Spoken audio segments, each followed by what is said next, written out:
Okay, happy Friday, guys. Sorry I can't be with you. I'm having some incredible fun at the dentist today. So please be wonderful for Mrs. Wentz. She's amazing. Trust me on that. We just started unit number 2, which has to do with problem solving. So we're going to kind of start where we left off yesterday. I'm going to talk about those skill sets that we're trying to develop for you. So we talked about there being a secret formula. We know that you need nerd skills, which might be something like this.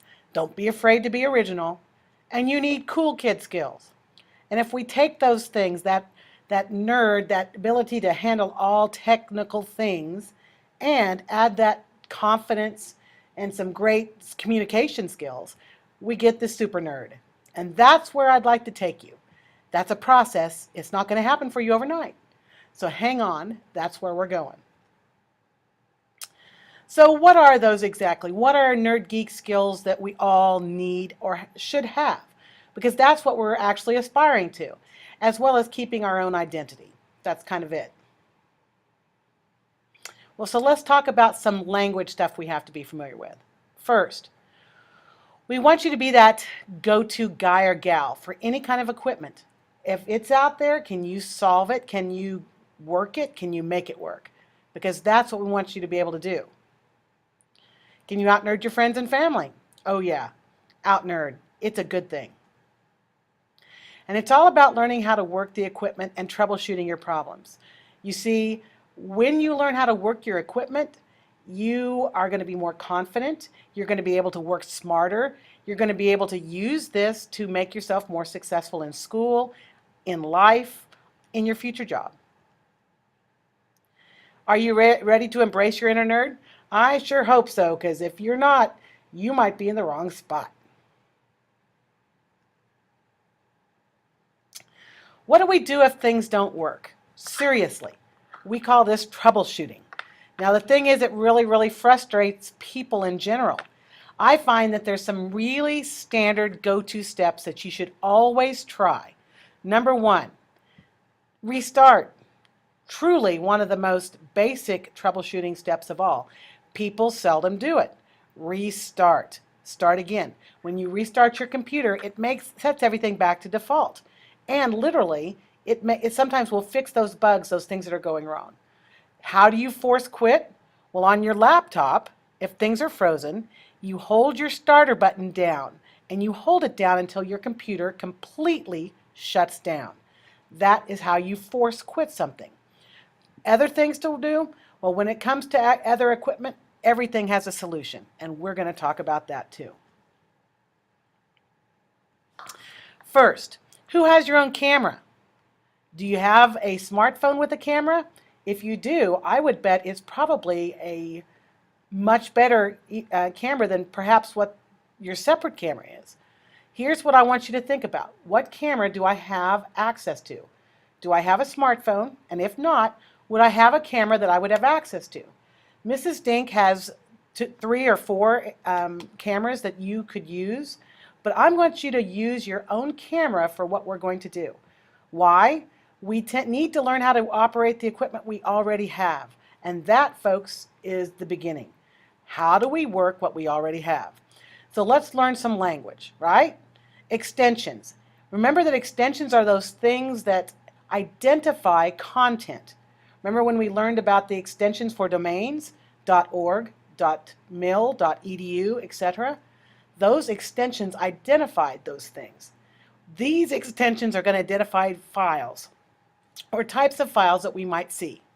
The first is a JPEG, and that's just a common extension that basically is the most common visual video format or image format out there.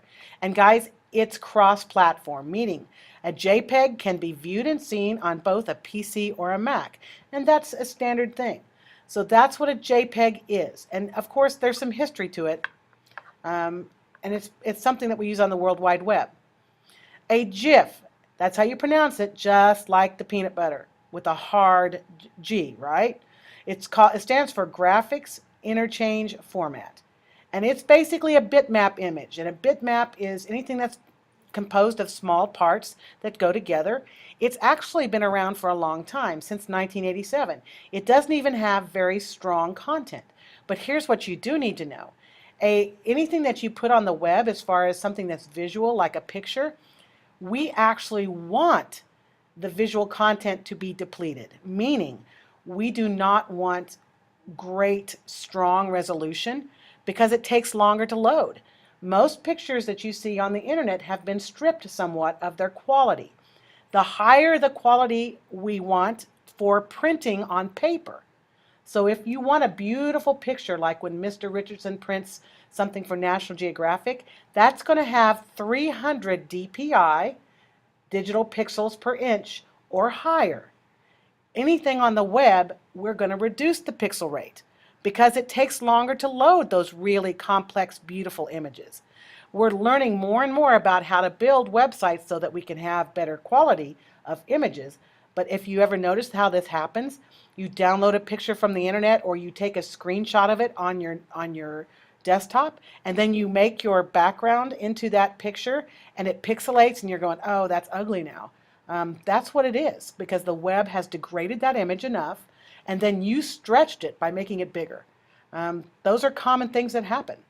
So remember an extension called JPEG, which is our most common graphic image extension, and something called GIF, which is an older bitmap fragmented image that's actually got a lower, smaller quality. A PNG, and that's also a bitmapped image, but it deploys compression. When you often take a screenshot of something, it will be a PNG, just because it literally takes that image and scrunches it down. Another file for a visual format or image picture is a TIFF. And a TIFF is a file format for storing images. It's really popular with Macintosh owners because you can store a lot of data in a small compressed unit. I will guarantee that you can change the quality of your image, and a TIFF is a way to store it that you can have what's called raw files involved, not just the image itself. And so you might see photographers store their stuff in a TIFF. It takes more room than a PNG or a JPEG, for example. So you just have to know that. Here's what we need to know about those pictures we take. So those were how we labeled those pictures. Those are extensions that labeled pictures. This is what you need to know about any kind of image that we're going to take. We're going to use the word pixel. And the word pixel is based on a concentration of pix, meaning pictures, or L for elements. A pixel is generally thought of as the smallest single component of a digital image. It's actually just a little dot or square of color. The definition is highly context sensitive. For example, there can be printed pixels in a page, or pixels carried by electronic signals or represented by digital values, or pixels on a display device, or even pixels in a digital camera. But more than that, pixels are really basically used to represent an image or a portion of the image. The closer the result can resemble the original. The number of pixels in an image is sometimes called resolution. So when I talk about high resolution, you need to think the more pixels there are. High resolution, more pixels. Low resolution, fewer pixels. So that's really important. Now, remember again, the web does not like pixel-dense images. So if you have a beautiful picture that you took with high resolution, it's going to load slowly. We would find a way to reduce that pixel quality. True. The web is not necessarily the best holder of images. So just kind of keep that in mind. Megapixels. You hear this thrown about all the time. People love to use this word. It's the more pixels used to represent an image, the closer the result can be to the original. We know that. The number of pixels as an image is sometimes called resolution. Then take a look at this though. When we have megapixels, that's when it's a measurement of those pixels put together. So remember that when we have more pixels, we have a better quality image. Less pixels, less quality image. So what do those numbers actually mean? Well, believe it or not, you only need a 1 megapixel camera to really put a picture on the web. All right? When you see higher megapixels, it's so that you can take that image and blow it up at a higher quality. So when you see someone who has a 10, 11, 12 megapixel camera, that is a camera that allows you to take that image and blow it up to large sizes. It's incredibly rich and beautiful. You're going to find that your smartphones, your smart cameras, they have incredible resolution, meaning you can take 10, 11, or 12 megapixels of images from your smartphone. Guys, people haven't been able to do that with the old-time cameras for a long time. So here's what I want you to realize. Your camera in your smartphone is amazing. So if you take a look at these numbers, you can see that unless you plan on blowing up your images huge, you don't need incredibly high megapixels. I'm more concerned with the zoom. So let's say I'm going to buy a camera. Sure, it says it gets 12 megapixels, so that's wonderful. But I'm more concerned as how it can zoom. So I would rather have a lower megapixel camera with a higher zoom than a higher megapixel camera with a lower zoom. And you can kind of see why. I can take better pictures if I can zoom more and control the quality of my shot. So that's the trade-off. Learn to read about what your device can do. How do I take a great picture and then use it? Things to remember. First, remember the light is your friend, so you can trust it to be behind you on a regular basis. Try not to shoot into the light of the source unless you're looking to create a silhouette shot. You know, sometimes you want a shot where we don't really see the people's faces, we just see their silhouettes. That is a deliberate choice. But remember, most of the time we don't want that. We want to see who we're looking at.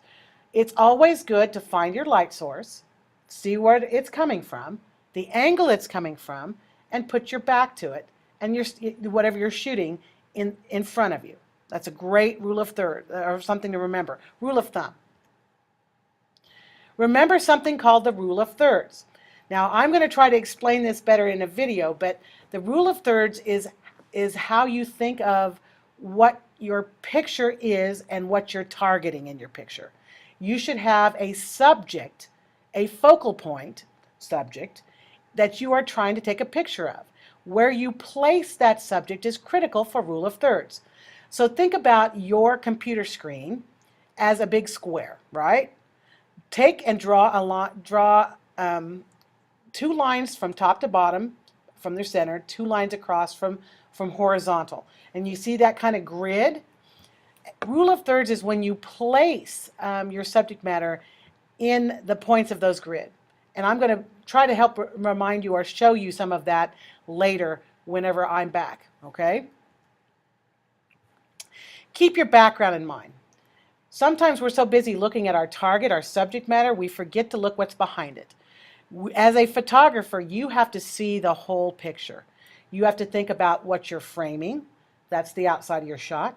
You got to think about what's inside, what makes up your shot, what you're targeting, where you're positioning them, the focus of that, the composition behind that, and how color and lighting play.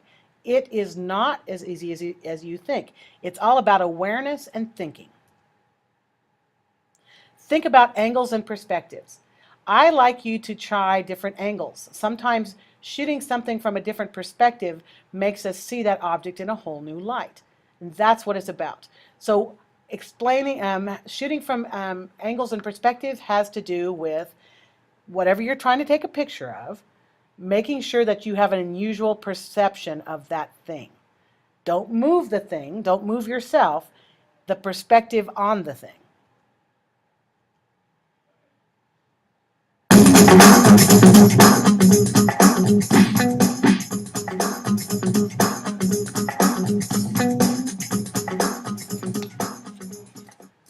Number 1, learn how to see the light. See the color of light, see the direction of light, see the quality of light, and look for the shadows and the highlights, the contrast in the scene. That way you can set your exposure accordingly.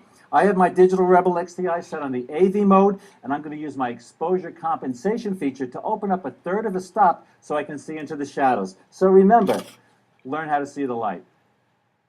Number 2, try to create a sense of depth and dimension in your pictures. In other words, we see the world in 3 dimensions: height, width, and depth. But our cameras only see 2 dimensions, height and width. So it's our job to try to create a sense of depth. One way to do that is to use a foreground element when we're composing a scene like this, a landscape. So we have that rock in the foreground, we have these midground rocks, and we have these beautiful rocks in the background. So that's my composition. To get everything in the scene in focus, what I'm going to do is actually what I did when I took the picture is I used the focus lock on my camera. I locked the focus 1/3 into the scene, then I recomposed and I shot. So remember, try to create a sense of depth and dimension in your pictures. Number 3, take a hike. Actually, take a walk. When you get on location, take your time. Walk around the subject. Look for all the different photo angles. There are a lot of different photo angles here. I found the best. So remember, when you get on location, take a walk and take your time. Number 4, always look down, always look back, and always look up. You know, so many people miss great picture opportunities because they're in such a hurry to get to the final location. They miss what's going on around them. So remember, always look down, always look back, and always look up. Number 5, tell the whole story. Take the wide-angle shots, take the medium shots, take vertical shots, take horizontal shots, and look for details. Shoot close-ups, like these beautiful carvings on the rock here. If you have a lot of pictures, you can tell the whole story because as photographers, we're storytellers, but we need a wide variety of pictures to tell the whole story. Number 6, frame it. David, our cameraman, is shooting through this opening in the rocks. This is making a much more interesting picture than if I were just positioned flat against the rocks. So when you're photographing someone, look for a doorway, look for a window to frame the person, look for some branches. You get a much more interesting picture, good enough for framing. Number 7, be aware of the background. The background can make or break a picture. I tell my cameraman this all the time. I don't want some object sticking out of my head. So remember, always be aware of the background. Number 8, the name of the game is to fill the frame. I'm here at Elephant Rock, one of the most spectacular rock formations in the Valley of Fire. Now, I want to share my picture with my family and friends. So what I've done is I've zoomed in, I've moved in tight, so I've cropped out the sky, the dead space in the scene, and these rocks down below that don't add anything to my picture. So remember, the name of the game is to fill the frame. Oh, here's a bonus tip. I almost forgot to tell you this. All rules are meant to be broken. You're in charge. Be creative with your photography. In this situation, for example, say you're doing a school newsletter. You want to send an electronic postcard to someone. You want to tell people in one image where you were. So what you could do is leave that dead space on the top, leave the dead space on the bottom for type, which you could put in the digital darkroom. But in general, remember, the name of the game is to fill the frame. Number 9, raw rules. When you shoot a JPEG file and open that file on your computer, a lot of the information is thrown away, especially in the highlight areas like the sky here. When you shoot a raw file, the file retains all the information. So if you want to get the most out of your pictures, remember raw rules. And finally, tip number 10, always envision the end result. For me, photography is a 50-50 deal. 50% image capture and 50% digital darkroom work. Take this scene, for example. I can turn this into a beautiful black and white. I can warm up the picture to make it look like I was out here early in the morning or later in the day. I can cool it off to make it look like it was taken at midnight. And perhaps best of all, if there's a subject in the scene that I don't want, I can take it out. So always envision the end result.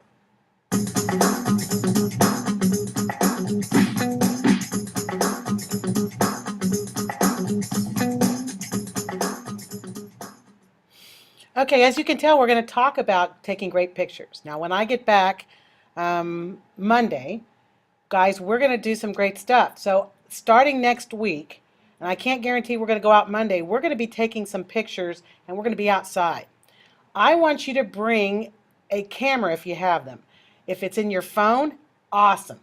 If you've got one at home that you like to use, bring it. If not, we will scrounge and try to build you something from here. I like to have you use the equipment you have. So if you have a camera, especially like one on a smartphone, that's the camera I want you to use. So you need to make sure your camera is charged or your phone is charged when you come to class every day next week. All right? And we're going to learn to look at pictures. The last thing I need you to do for me in class is this. I want you to go up to your Dropbox file. And I'm probably just going to do this for one of you. Okay? Mr. Abel, you're up here on top. So guess what, Zach? I'm going to do this for you so you can see it. So you guys have all this work in here that you did for Unit 1 for me. Awesome stuff. I want you to put a new folder in there. Call it TechMod number 1, because that's what our first unit was, and put the stuff that you did in that folder. Okay? Why? Because now when you're turning things in for me, I don't have to dig through all your old stuff. Makes sense? Now see how nice and neat that is? Zach now has his all fixed. Now we're going to, of course, put everything in our second module. We're going to keep all your stuff you do for me in here because guess what? It is comprehensive. And so you'll have all this stuff when it comes to test time. Happy Friday. Guys, get some good rest. I'm not sending homework home with you, except to make sure that any camera that you have or are going to use for this unit or your phone needs to be charged and ready and with you beginning on Monday. See you then. Bye.